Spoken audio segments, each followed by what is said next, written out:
Okay, so welcome to Metalops TV. My name is Martin Virago. Hi, Igor. Great to have you with Metalops TV today. First, can you introduce the current lineup for Stone Jesus, please? Of course. Well, this is Andrew, whom I have uh, never met before, but he actually a really great bass player and backing vocalist, and he's actually a brother of the drummer Yurii, who's the guy I've met before, and I've played with him even before starting Stone Jesus. We've known each other for more than 16, I think it's close to 17 years. Like he played with me in the previous project of mine called Krobak on several shows, and yeah, we always talked about being together in a band, and now as the chance having it, we are. And obviously, there's yours truly, Igor, who's been from the very beginning, and I guess gonna stay forever with Stone Jesus, which is not something I'm regretting. So yeah, there are three of us, and it's always been three of us, with yours truly ruling the ship, and Andrew and Yuri doing a great job, tremendous job, and I'm really happy to have them on board for this season of sailing. Okay, so let's talk about the new album, Song to Send. It's out on September the 19th, right? Yeah, yeah, Okay. yeah. The new music sounds noticeably more melancholic, even sad in some places. Was that emotional tone something you aim for from the start? Ooh, actually, I don't know. Maybe it's connected to the fact that I'm not the happiest guy myself. I love dark music. I love sad music. I can connect a lot to this type of music. I mean, I can be a happy-go-lucky, smiling type of guy, but yeah, deep inside, there's always place for some sadness and some contemplation of thoughts. And of course, given the situation that we are in currently, yeah, it's not much time dedicated to being happy and smiling. So yeah, Yeah. song is pretty intense and heavy and aggressive and angry and also sad. But like the next album, Songs to Moon, because there's a trilogy: Songs to Sun, Songs to Moon, Songs to Earth. The next Okay. album, Songs to Moon, gonna be even sadder and even Okay. darker and even more introverted. So yeah, there are several tracks on Songs to Sun that sort of point into that direction. And if some people are not ready and they're expecting Stone Jesus to be this like um, I don't know, jumpy, fun, stoner rock kind of band. I don't think we ever were that kind of band anyway. I think we were more of a doom band than a stoner band. Yeah. So yeah, please don't expect that. So, what inspired this gloomy atmosphere? Was it personal, global events, or a mix of both? Yeah, it's kind of everything that's happening with me because I'm like the main songwriter, the only songwriter in the band, and I usually bring the songs and the guys, yeah, finding their own angle to look at them, and it's relatable to all three of us because we all going through a lot. Obviously, everyone has their own battle, but yeah, like everybody's going through a lot, so there's a lot of intensity. There is a lot of sadness and anger, and I also trying to write more about stuff, not in a direct, not in a literal way. So there are no lyrics like "I was late to work, the car was very bad," and something like Yeah. that. It's more about like the state that your mind is in right now, and I'm trying to uh, do it in a certain way that helps me get these emotions out and also have these emotions being relatable to other people as well. Yeah.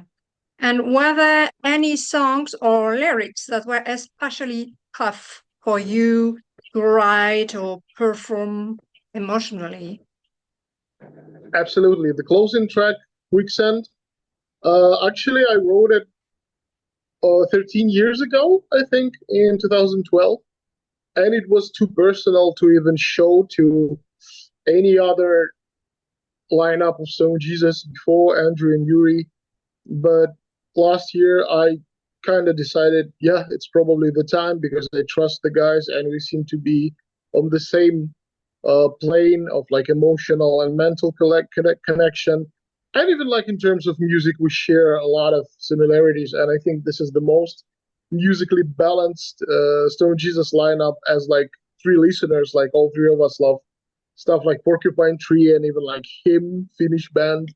So yeah, there are like no barriers between us. So I just brought this like really bare personal track, Quicksand, and yeah, it's taken its heavy toll during the recording. It was pretty intense, and like to be honest, I don't think we will ever play this one live because it would be too much for me emotionally.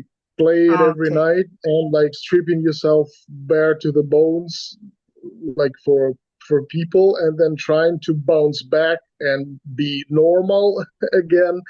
So yeah, Quicksand, it's probably the most intense Stone Jesus song. And interestingly, it doesn't even have like the overdrive fuzz guitar. It's just acoustic guitar, some electronics, Yeah. bass and drums. And it's like the heaviest thing that I wrote, I think. Hmm. And for example, Shadowland, did you get inspired by the novel Shadowland or no? Oh, actually, actually, no. I never heard about the novel before Okay. uploading the track. Like there was in the comments, some person told me that there was a book named Shadowland, and I read book description on Wikipedia, and it's like sort of a dark sci-fi horror sort of novel, I guess. And it's totally up my alley. Like I'm a huge Stephen King fan, so I think I gotta check this one out. Maybe on tour when we're promoting songs to song, there's a lot of time to kill in your touring van, so maybe yeah, I'll be reading it while we'll be playing the song Shadowland every night. I'll be reading the book Shadowland. Yeah. Okay. And do you see this record as a form of release or catharsis, or for you, or maybe for the listener too? Absolutely, absolutely. Both for me and the listener. Uh, I think it's a huge connecting point, and I really appreciate you talking about that because, like in uh, a lot of heavy music, especially like stoner rock and stoner metal, it's not like you write lyrics to reflect on something personal. Sometimes lyrics are just very abstract, and this is just something about like this is why the band was called Stone Jesus because the original name was Stone Jesus from the Outer Space because all the like Yeah. stoner Yeah. bands were singing about like space and weed and mushrooms and all this kind of stuff that is kind of ridiculous in a way. And I've always wanted to write something more personal. Like I'm a huge fan of old school like prog rock and stuff like Marillion, where like Fish lyrics were very Yeah. personal, and he always would be talking about stuff that was intimate even to him, but it would speak to a lot of people. So like him, Peter Hamill, like I don't know, some other guys who would really inspire me with lyrics. So yeah, to me it is very important to share something of my own for people to relate to as well. Okay. And how has your songwriting process changed since earlier albums? Especially now, do you think you're more working with more introspective material, for instance, than before in your earlier, in the earlier Stone Jesus?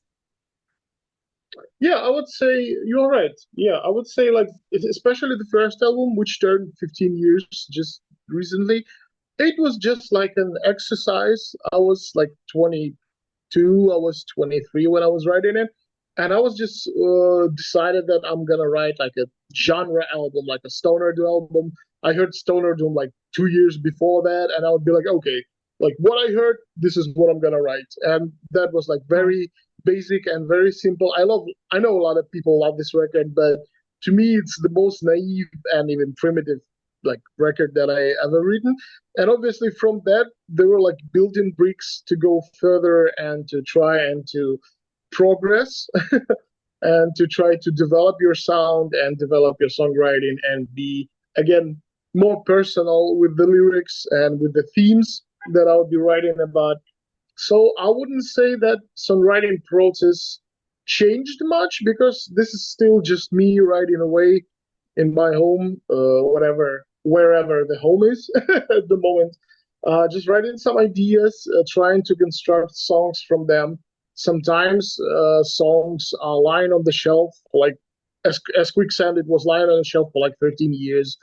Sometimes you have one chorus here and one verse there, like 5 years apart, and then 2 years later you write the opening riff, and you're like, oh, everything falling into place suddenly, and you have an amazing song, and you bring it to the guys, and they're excited.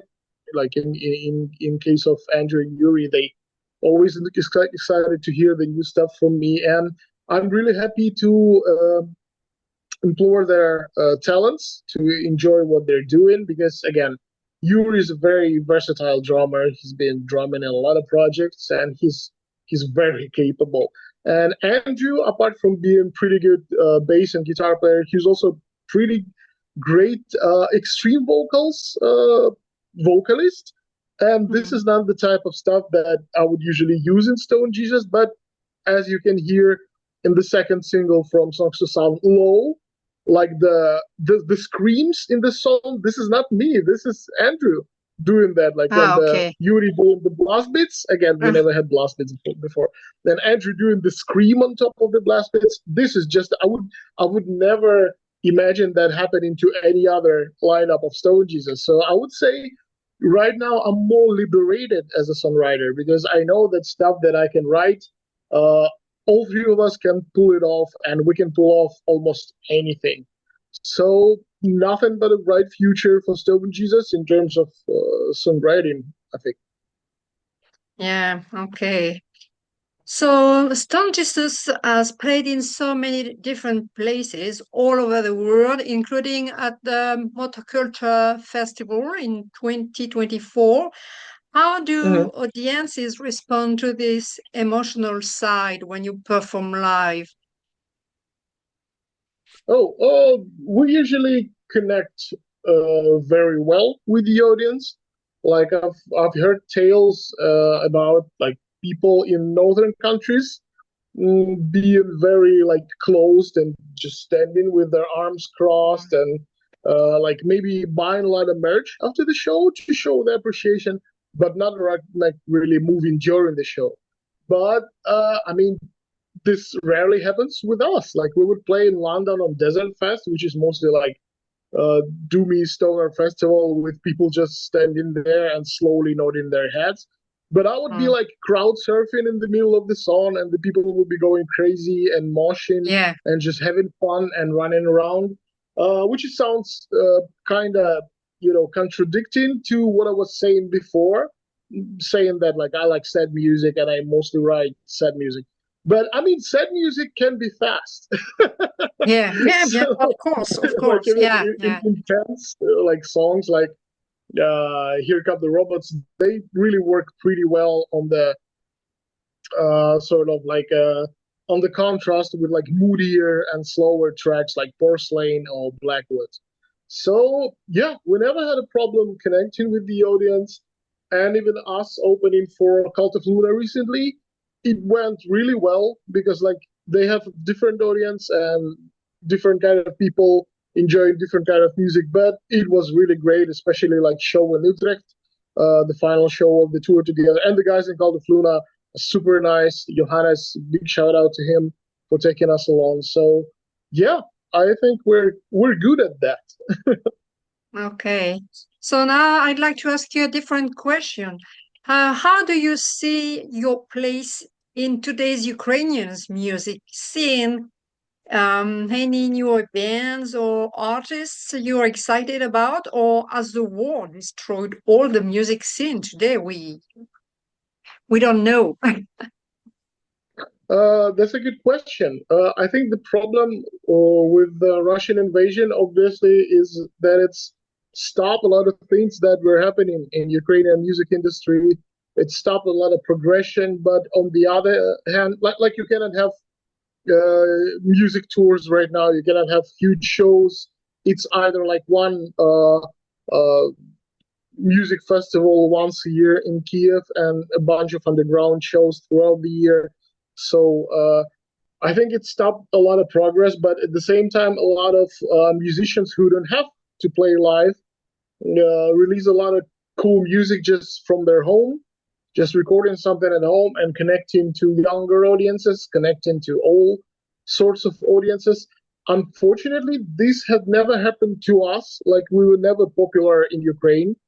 I think the peak popularity that we had was like 7 years ago. We were opening for Deep Purple. Yeah. And yeah, Deep Purple were playing in Kyiv for like 10,000 people. And out of those 10,000 people, maybe 200 people near the stage knew who we were, and they were trying to react and trying to give us some energy.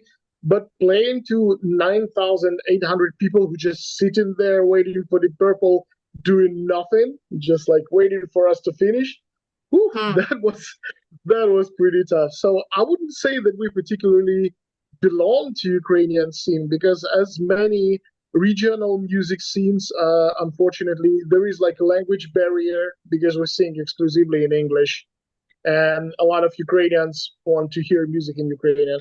Also, we have those 10-minute long songs with like difficult structures and weird time signatures and stuff, and a lot of people just need some simpler music, and I'm fine with that. I'm myself a fan of really good pop music as well. So yeah, I wouldn't say we're particularly strong in Ukraine as a Ukrainian band, but Ukrainian music has interesting progression right now, and fingers crossed there will be more bands and artists that are worthy of attention from Ukrainian underground and mainstream music. Yeah. Okay. Thank you. Okay. So thank you also for sharing your time with Metalops TV. And the last words you'd like to say to our audience. Thanks a lot for having me. It was a pleasure. Looking forward to your reaction to Songs to Sun. Hopefully, you guys gonna enjoy it. The next year, you're gonna hear darker album, which is Songs to Moon, and the year after that, you're gonna hear the epic progressive Songs to Earth. And we're gonna play live as much as we can to bring you those new sounds from Stone Jesus and also like the songs from the back catalog. So thanks a lot for the support, and see you all on the road. Okay, see you alive or probably a concert or festival. Absolutely.